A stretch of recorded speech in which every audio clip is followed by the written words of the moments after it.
The behavioral test is conducted on 26 volunteers, of which 6 are security guards and 20 are prisoners. Although the organizers have asked not to use violence, but in the end they cannot get over nature law, the strong will take power. While working in a retirement home, Travis receives horrible news. He's been laid off because of budget cuts. The next day he attends an anti-war protest with a friend, who reminds him of all the test subject jobs he would take in college to earn some money. A commotion suddenly takes over the protest when a soldier jumps to beat up the protesters, pushing to the ground a beautiful woman that Travis has been watching. Travis jumps in and pulls the soldier back. The police take the soldier away and Travis checks on Bay, inviting her to have a drink with him after the protest is over. At the bar, they share their activism experience before Bay confesses this is her last protest because she'll be moving to India, and invites Travis to do the same. It's impossible for him to do so without money, but he does ask to see her again before she leaves. Later, Travis checks the classifieds and finds an ad requesting people for a behavioral experiment that will pay $1,000 a day for 2 weeks, and decides it can't hurt to try. The next day he goes to the first meeting where he befriends and chit-chats with 2 other volunteers, Michael and Benji. The person in charge is Dr. Archaleta, who makes them fill out a form before explaining what it's all about.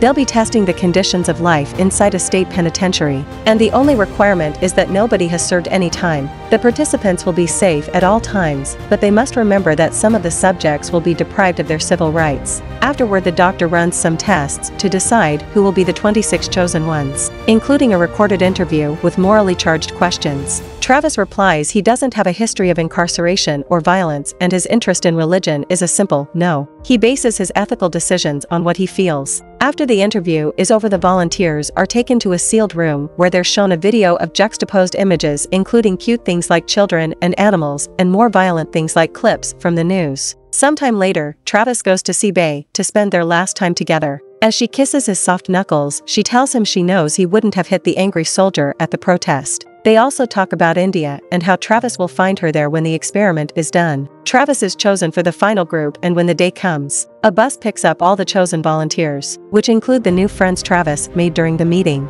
On their way to the prison, they all think about their loved ones and the answers they gave about them during the experiment. When they arrive at the prison, the bus driver doesn't allow them to take their bags, which leaves Benji worried. On day 1, Dr. Archaleta gives them a talk and the last chance to leave. He swears that violence isn't allowed, and if they see any through the cameras, the experiment will be terminated. Michael, Chase, Bosch, Hellwig and 2 more volunteers are chosen as the 6 guards, while the other 20 will be prisoners. Guards must not allow anything from the outside world to come or go from the cell block, and there are 5 rules that the prisoners must follow at all times. They must eat 3 meals a day, and all food must be consumed. There will be 30 minutes of rec daily. They are only allowed in prisoner-designated areas. They can only speak when spoken to, and they can't touch the guards under any circumstances. Those that break the rules must be punished commensurately. If any person leaves, nobody gets paid. If a prisoner does break the rules, the guards have 30 minutes to choose disciplinary action. If they fail to do that, a red light will be turned on. The experiment ends, and there won't be any payment. After the doctor leaves, the guards prepare the prisoners like a real prison, washing them all with a hose.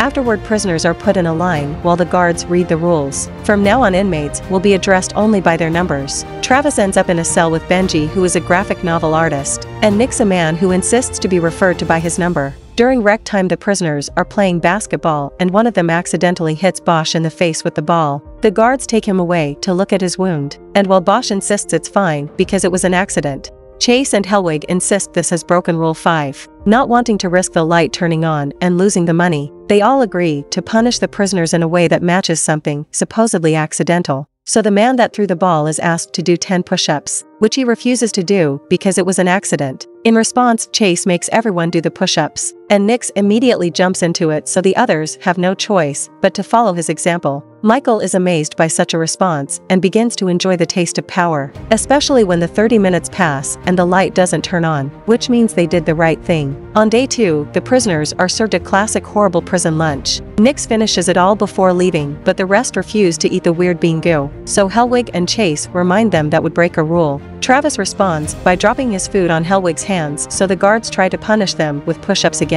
But the prisoners ignore them and everybody starts throwing all their food and trays at Hellwig. Afterward, the guards discuss what happened. Chase is frustrated because the only reason the prisoners did that is that they know the guards can't beat them up. Michael suddenly remembers the time he was accepted into a fraternity, which had similar rules, and arrives at the conclusion that to break the prisoners' wills, they have to humiliate them. As punishment, they decide to enter every cell and empty a bunch of fire extinguishers on the prisoners. Michael also drags Travis out and handcuffs him to the cell door so he'll have to sleep on the floor for being the instigator. Afterward, when Michael goes to the bathroom to wash out, he discovers his body enjoyed having power a little too much. In the middle of the night, Benji asks for help.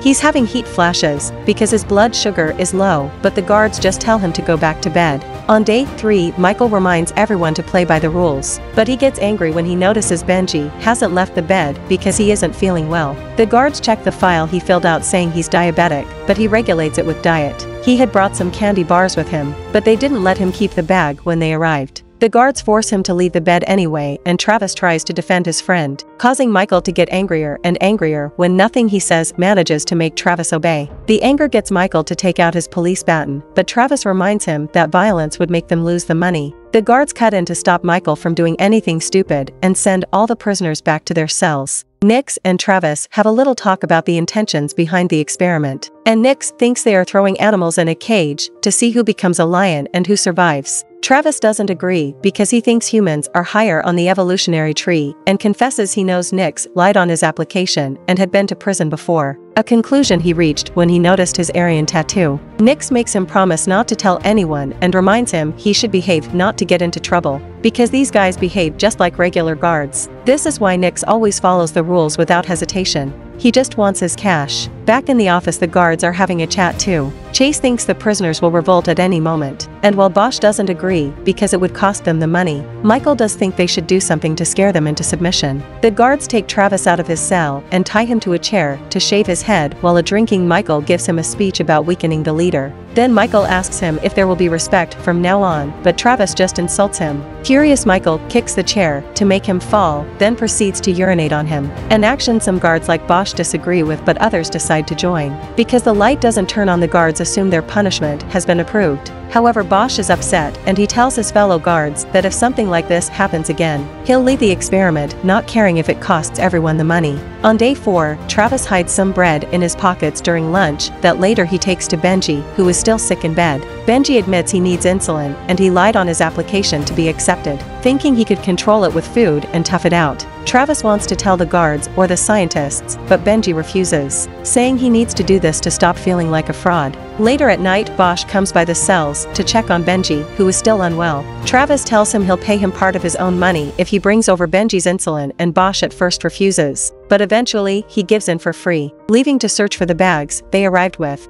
Back to Chase, he's left the room too to get Oscar out of his cell and take him to an abandoned room that has no cameras in it. There he tries to force Oscar onto his knees and make him use his mouth, but before they can go far, Michael finds them and demands an explanation. But the conversation gets interrupted again, this time by Hellwig. He takes all the guards back to the office to show them what he's found on the cameras. It's Bosch going through the bags. They go after him, and after finding the insulin in his pocket, Michael gets him to confess who asked for it by promising forgiveness. Afterward, Michael takes the insulin to Benji, but also makes Hellwig take Travis to the bathroom. There, while shaving his own head, Michael says he isn't a monster, but Travis has broken the rules. And if the experiment hasn't been interrupted is because the scientists approve of his actions and Benji has always been safe. Travis thinks Michael should use his prize money to check into a mental facility, and a furious Michael decides on the next punishment. Hellwig shoves Travis' head in the toilet until he finally says aloud he's just a prisoner. At first, Travis keeps on insulting them, but eventually his spirit breaks and does as he's told. Once he's sent back to his cell, he breaks down and cries. Later, in the middle of the night, the guards take Bosch off the bed and beat him up as punishment in that abandoned room with no cameras. On day 5, Benji is feeling better and joining the others in the daily routine, but Michael has another surprise for them. Bosch will become a prisoner for breaking the rules.